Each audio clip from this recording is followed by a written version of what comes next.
Yahushua, Joshua chapter 10. And it came to be, when Adoni-Zedek, sovereign of Jerusalem, heard that Yahushua had captured Ai and had put it under the ban, that he had done to Ai and its sovereign as he had done to Jericho and its sovereign, and that the inhabitants of Givon had made peace with Yisrael and were in their midst, that they feared greatly, because Givon was a great city, as one of the royal cities, and because it was greater than Ai, and all its men were mighty. And Adoni-Zedek, sovereign of Jerusalem, sent to Hohem, sovereign of Hebron, and to Piram, sovereign of Yarmut, and to Yahweh, sovereign of Lachish, and to Deber, sovereign of Eglon, saying, Come up to me and help me, and let us smite Givon, for it has made peace with Yahoshua and with the children of Yisrael. So the 5 sovereigns of the Amorites, the sovereign of Jerusalem, the sovereign of Hebron, the sovereign of Yarmut, the sovereign of Lachish, the sovereign of Eglon, gathered together and went up, they and all their armies, and camped before Givon and fought against it. And the men of Givon sent to Yahoshua at the camp at Gilgal, saying, Do not withdraw your hand from your servants. Come up to us quickly and save us and help us, for all the sovereigns of the Amorites who dwell in the mountains have assembled against us. And Yahoshua went up from Gilgal, he and all the soldiers with him, and all the mighty brave men. And Yahuah said to Yahoshua, Do not fear them, for I have given them into your hand. Not one of them stands before you. So then Yahoshua came upon them suddenly, having gone up all night from Gilgal. And Yahuah threw them into confusion before Yisrael, and they smote them with a great smiting at Givon, and pursued them all along the way that goes to Beth Horon, and smote them as far as Azekah and Makkedah. And it came to be, as they fled before Yisrael, and were on the descent of Beth Horon, that Yahuah threw down large hailstones from the Shamayim on them as far as Azekah, and they died. There were more who died from the hailstones than those whom the sons of Yisrael had slain with the sword. Then Yahushua spoke to Yahuah in the day when Yahuah gave the Amorites over to the children of Yisrael, and he said before the eyes of Yisrael, Sun, stand still over Givon, and moon in the valley of Ayalon. So the sun stood still, and the moon stopped, till the nation avenged itself upon their enemies. Is this not written in the book of Yashar? Thus the sun stopped in the midst of the Shamayim, and did not hasten to go down for an entire day.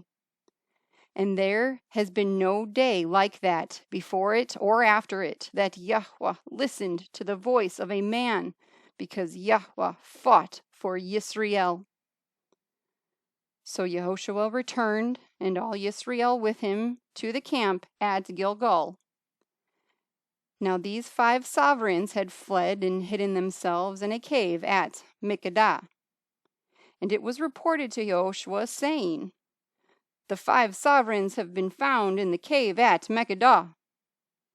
And Yahushua said, Roll large stones against the mouth of the cave, and put men by it to guard it. And you do not stand still, but pursue your enemies, and you shall smite them in the rear. Do not allow them to enter their cities, for Yahuah your Elohim has given them into your hand. And it came to be, when Yahushua and the children of Yisrael had ended smiting them with a very great smiting till they had finished, but those who escaped went into walled cities, that all the people returned to the camp to Yahushua at Makkedah in peace. No one moved his tongue against any of the sons of Yisrael. Then Yahushua said, open the mouth of the cave and bring out those 5 sovereigns to me from the cave. And they did so and brought those 5 sovereigns to him from the cave, the sovereign of Yerushalayim, the sovereign of Hebron, the sovereign of Yarmouth, the sovereign of Lachish, the sovereign of Eglon. And it came to be, when they brought out these sovereigns to Yahushua, that Yahushua called for all the men of Israel and said to the chiefs of the men of battle who went with him, "Come near, put your feet on the necks of these sovereigns." And they drew near and put their feet on their necks. Then Yahushua said to them, "Do not be afraid nor be discouraged. Be strong and courageous, for this is what Yahweh is going to do to all your enemies whom you are fighting." And afterward Yahushua smote them and killed them and hanged them on 5 trees. And they were hanging on the trees until evening, and it came to be, at the time of the going down of the sun, that Yahushua commanded, and they took them down from the trees, and threw them into the cave where they had been hidden, and laid large stones against the cave's mouth to this day. And on that day Yahushua captured Makkedah, and he smote it with the edge of the sword, and he put its sovereign under the ban, them and all the people who were in it. He left no survivor. And he did to the sovereign of Makkedah as he had done to the sovereign of Jericho. Then Yahushua passed over, and all Yisrael with him, from Makkedah to Libnah, and they fought against Libnah.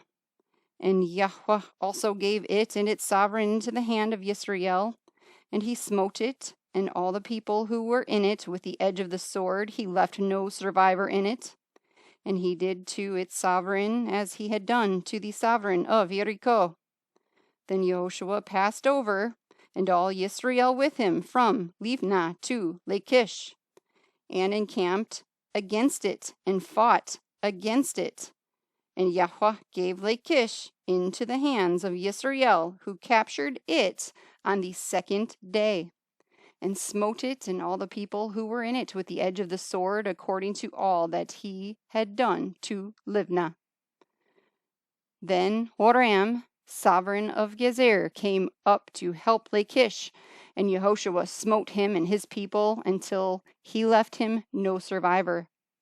Then Yahushua passed over, and all Yisrael with him, from Lachish to Eglon.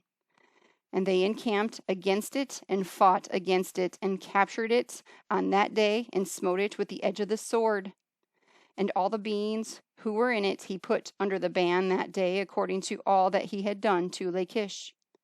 Then Yahushua went up, and all Yisrael with him, from Eglon to Hebron.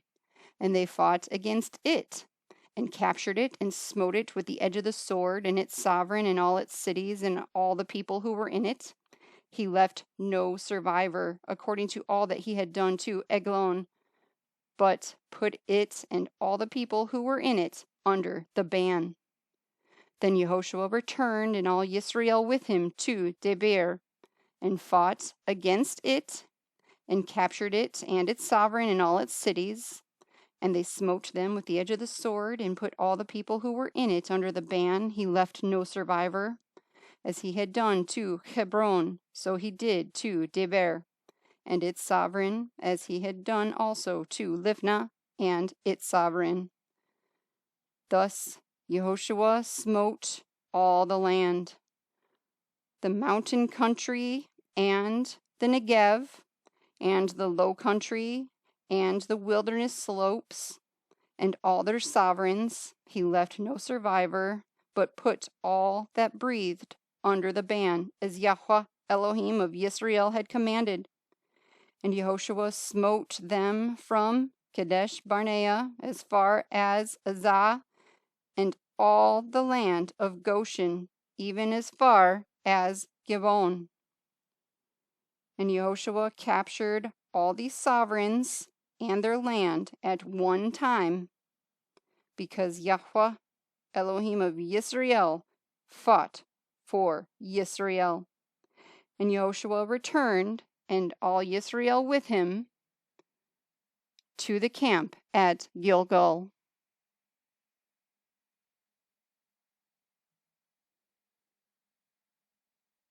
Joshua chapter 11. And it came to be, when Yevin, sovereign of Hazor, heard that he sent to Yovav, sovereign of Medon, and to the sovereign of Shemron, and to the sovereign of Eksheph, and to the sovereigns who were from the north in the mountains, and in the desert plain south of Kinneroth, and in the low country, and in the heights of Dor on the west, the Canaanites in the east and in the west, and the Amorites, and the Hittites, and the Perizzites, and the Jebusites in the mountains, and the Hivites below Hermon in the land of Mizpah. And they went out, they and all their armies with them, as many people, as numerous as the sand on the seashore, with very many horses and chariots. And all these sovereigns met together, and they came and camped together at the waters of Merom to fight against Yisrael. And Yahuah said to Yahushua, "Do not be afraid of their presence, for tomorrow about this time I am giving all of them over to Yisrael, slain. Hamstring their horses and burn their chariots with fire." And Yahushua and all the soldiers with him came against them suddenly by the waters of Merom, and they fell on them. And Yahuah gave them into the hand of Yisrael, and they smote them and pursued them to Great Sidon, and to Mesrephoth Maim, and to the valley of Mizpah eastward, and they smote them until no survivor was left to them. And Yahushua did to them as Yahuah said to him. He hamstrung their horses and burned their chariots with fire. And Yahushua turned back at that time and captured Hazor, and smote its sovereign with the sword, for Hazor was formerly the head of all those reigns. And they smote all the people who were in it with the edge of the sword, putting them under the ban. He did not leave anyone breathing. Then he burned Hazor with fire. And Yahushua captured all the cities of those sovereigns, and all their sovereigns, and he smote them with the edge of the sword. He put them under the ban, as Moshe the servant of Yahuah commanded. However, Yisrael did not burn any cities that stood on their mounds, but Yahushua burned only Hazor. And all the spoil of these cities and the livestock the children of Yisrael took as booty for themselves. But they smote every man with the edge of the sword until they had destroyed them, and they did not leave anyone breathing. And Yahuah had commanded Moshe his servant, so Moshe commanded Yahushua, and so Yahushua did. He did not turn aside a word of all that Yahuah had commanded Moshe. Thus Yahushua took all this land, the mountain country and all the Negev, and the land of Goshen and the low country and the desert plain and the mountains of Yisrael and its lowlands from Mount Chelak that goes up to Seir as far as Baal Gad in the valley of Lebanon below Mount Hermon. And he captured all their sovereigns and smote them and killed them. Yahushua fought with all those sovereigns for a long time. There was not a city that made peace with the children of Yisrael, except the Hivites, the inhabitants of Givon. All the others they took in battle. For it was of Yahuah to harden their hearts, that they should come against Yisrael in battle, in order to put them under the ban, so that they might have no favor, but that he might annihilate them, as Yahuah had commanded Moshe. And at that time Yahushua came and cut off the Anakim from the mountains, from Hebron, from Deber, from Enav, and from all the mountains of Yehudah, and from all the mountains of Yisrael. Yahushua put them with their cities under the ban. there were none of the Anakim left in the land of the children of Yisrael. Only in Azah, in Gath, and in Ashdod some remained. Thus Yahushua took the entire land according to all that Yahuah had said to Moshe, and Yahushua gave it as an inheritance to Yisrael according to their divisions by their tribes, and the land rested from fighting.